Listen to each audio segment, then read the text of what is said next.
Hi everyone, it's Lauren and I am back today with the author A to Z tag. This tag was created by Jen Campbell, whose original video I link below. I can't remember if she tagged me to do it or someone else did, but I got tagged a long while ago and I've been putting it off because it's just like so many authors, like I just had to find so many books. The idea of this tag is that you pick an author for every letter of the alphabet and then you talk about one of their books, either one that you've read or one that you want to read.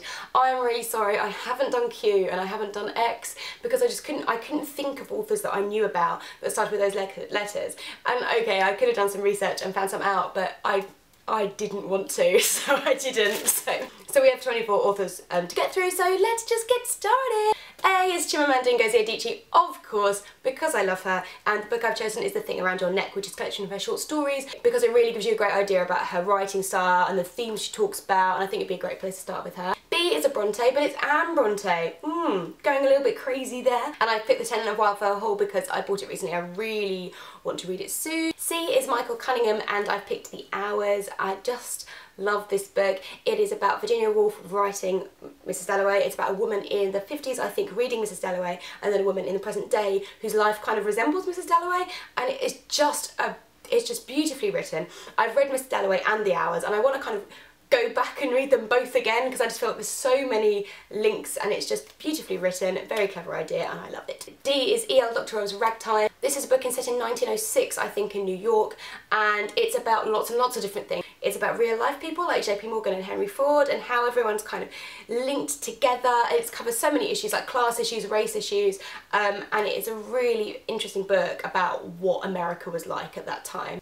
E is Anne Enright, and I've chosen The Gathering by her, which is about a family reunion. A woman is going back to Ireland, and I think it's her brother who's died, and it's the wake that they're all going to. And it's just such an interesting book about family dynamic, about her mother, her brother, and then her mother's parents, and it's just, I've not read it for a really long time, but I thought it was beautiful when I read it. F is Elena Ferrante, and I've chosen The Days of Abandonment because I think everyone should read it. It's about a woman who is a kind of stay-at-home mum and her husband leaves her, and it's about her sort of dealing with that and kind of how that shifts her life, but it's about so much more than that, Please read it. G is Elizabeth Gaskell, and I have North and South, Cranford and Mary Barton by her, and I've not read any of them. So I would love to hear from you guys which one you think I should read first. H is Siri Hustvedt because she's my favourite person ever, and I have picked a book that I haven't read by her, which is a collection of her essays. I've read a lot of her fiction. She's such an intelligent woman, and her fiction is all about the art world, philosophy, history, kind of women's place in society. Oh, it covers so much, and I can't wait to read an essay by her because I think it'll be so interesting. I have picked Christopher Isherwood's Goodbye to Berlin. This is the book on which Cabaret was based. It's about his time in Germany in the lead up of the Second World War, in the kind of subversive culture of the cabarets and stuff. J is James Joyce, Ulysses. Bought this probably like 10 years ago. I know, maybe not 10 years, but I was just like, yeah, I'm gonna read Ulysses. Obviously I haven't. K is Stephen King, and like I've not read any Stephen King, and with someone with that amount of body of work, I could really, really do with some advice, like where you think I should start with him, because I want to read him, but it's just like what, there's just so much, like what do I pick? L is Deborah Levy, and I have picked her collection of short stories, Black Vodka, which I bought recently and I'm really excited to read. M is Toni Morrison, The Bluest Eye, because I bought this recently because I've seen it doing the rounds on the tubes, and it sounds really interesting. I'm not sure whether I'm buying this for the right reasons though, because I'm seeing people talk about it and thinking, oh, I should buy it. I don't know if it's the best place to start with Toni Morrison or not, or whether I should read something else first.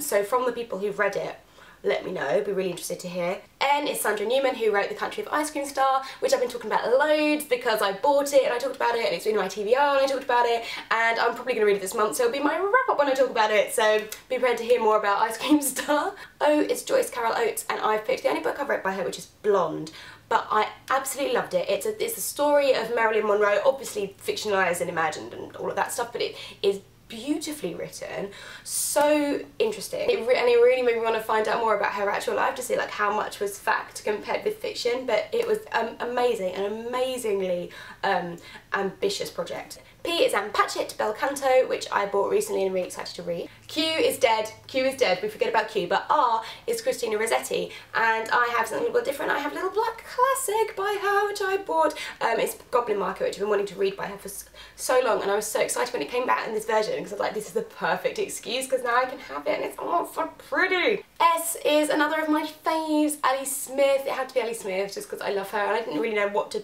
pick for this, but I've gone with The Accidental, which I think is my favourite one of hers, but it's hard to tell because I think that was the first one I read. Her writing is just amazing, and it's about a family of four who this woman kind of appears on their holiday, and she's just kind of there, but you have, I think it's four parts, but you get a section for each of the family members, and it's just, I just love the way each of them is written differently. T, I've gone really like easy with this, and I've just gone for Anna Karenina by Tolstoy, because I never talk about Anna Karenina, and I love it, and I feel like I should talk about it on this channel more. So Anna Karenina.